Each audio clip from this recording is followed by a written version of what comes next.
game, count as high as you can from 1 to 30 in 15 seconds. So you will have to look from this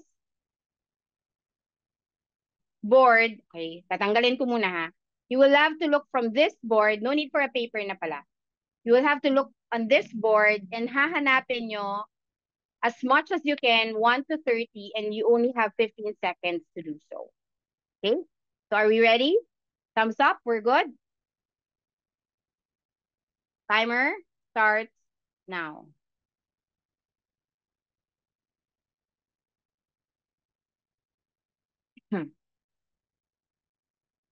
Seven, six, five, four, three, two, one. Okay. Ayan na. Paririn niyo ba timer? Okay. Ma'am Karen, hanggang anong number ka? Actually, yung 1 di ko nakita pa, yung 2, 3, 4, 5, hanggang 6 nakita ko. Okay, 6. Okay, Yes. Rochelle. 8 lang po.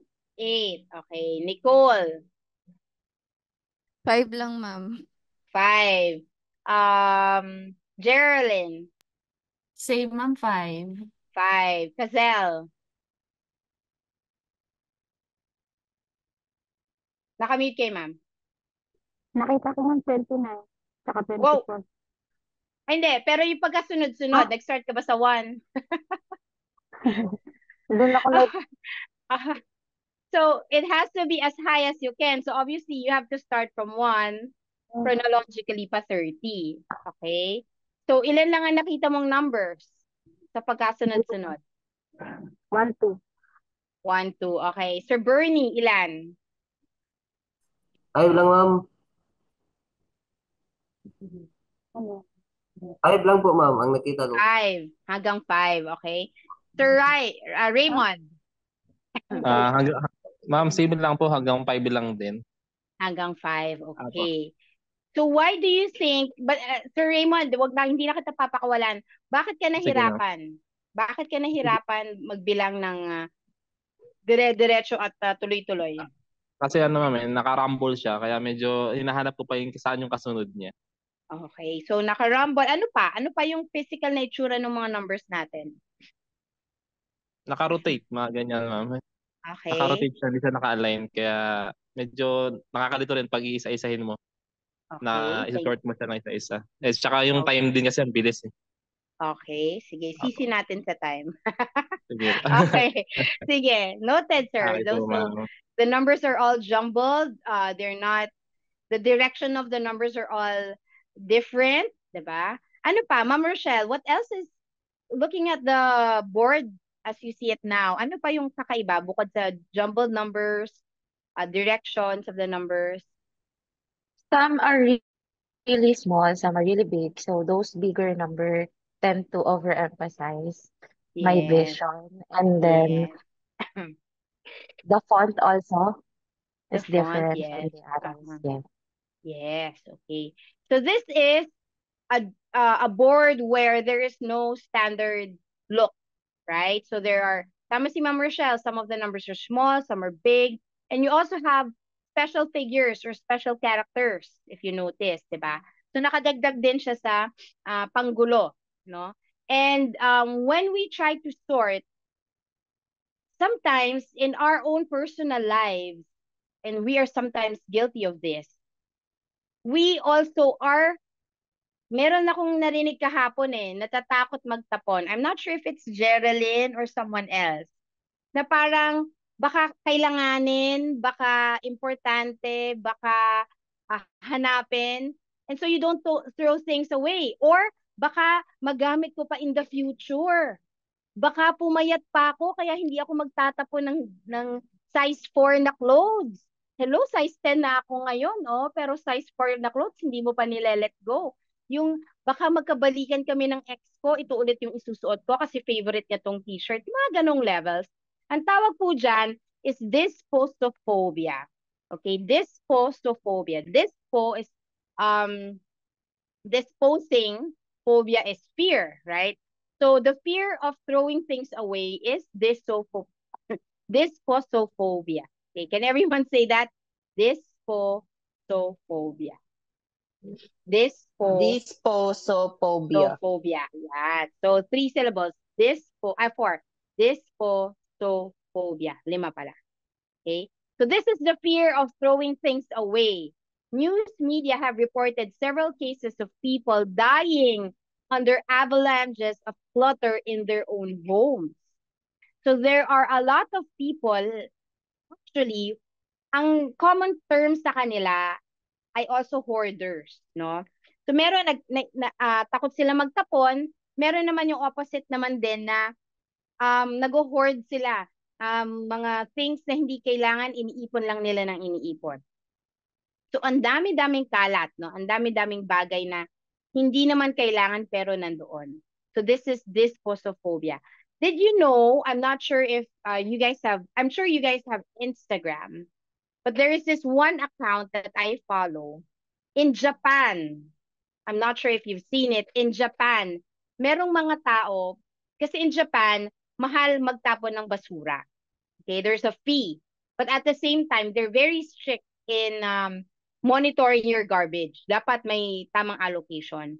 So yung ibang mga tao na sobrang busy, hindi na nila na itatapon ng maayos ang kanilang basura. They live with their garbage at home. Okay, they live with their garbage at home. In fact, there's this one Instagram account, they feature lamang yung paglilinis nila ng mga bahay sa Japan na sobrang abot-abot ang basura. Super abot-abot. I wonder paano pa nabubuhay ang mga tao sa dami ng basura nila. So, it's completely not livable. And these people have probably dysposophobia as well, where they fear throwing out things. Okay. Now, in the 5S program, for you to officially start this, if you are starting this in your own organizations or communities or in your own companies, the very first step that you have to do is sort. And when you sort, this is the process to remove all unnecessary items from the location, from its location. If you don't need it, don't let it take space or create confusion. So yesterday, I did say that there are 3 ways to tag. So there's remove, recycle, and reassign. Okay, remove, recycle, and reassign. Okay. So yung remove, totally tatanggalin ninyo sa area. As in, itatapon. Recycle is maaring i-recycle yung mga old paper. Okay? Or maaring kapag may sira, repair. And then yung isa ay reassign, meaning some other people might need it. Okay? Some other people might need it. So let me just type that in here para hindi makalimutan.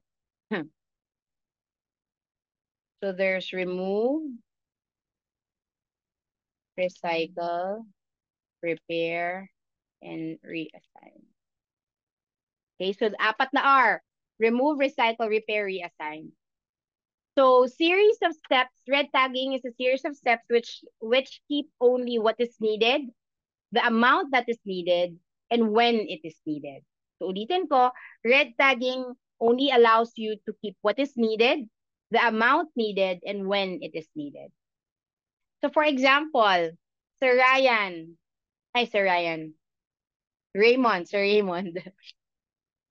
We're talking about paper in the printer, paper near the printer. Do you need 10 boxes of paper all the time near the printer? Hindi. How many boxes of paper do you have, sir, near your printer? Actually, ma'am, enough na po yung 1 box, ma'am. Ayun. So, tama. Enough na ang 1 box. Okay, wait. Give me a quick second. Pero, yung ibang mga organization, sinustore na nila, ibang mga organizations or ibang mga departments, sinustore na nila yung boxes near the printer. So, meron ka ng 4. Hindi nga lang rim boxes.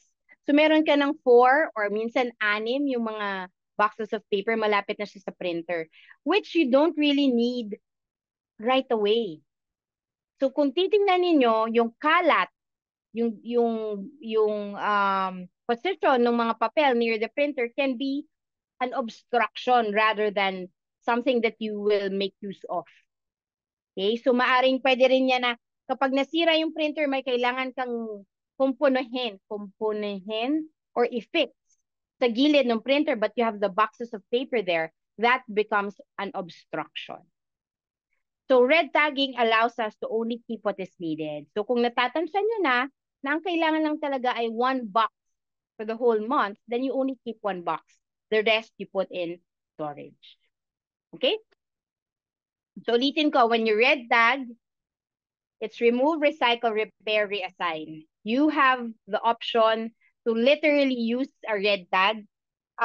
When we did 5S for our organization for Mega World, we bought, hindi na kami nag-red tag, masking tape na kulay pula. May mga colored masking tapes eh. So that's what we use. Para alam ng aming administrative team kung alin yung ipupull out. Pero in reality, when you do a red tag, dapat naka-categorize siya kung for pull out, for repair, for recycle, or for reassignment. Bakit kami may reassignment? Because we are real estate property.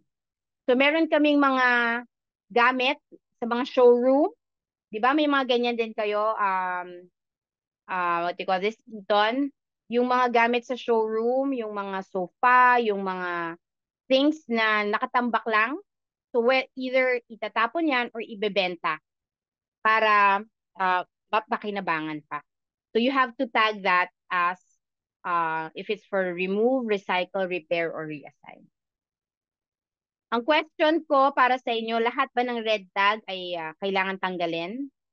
What do you think? Lahat ba ng red tag, ire-red tag kailangan tanggalin?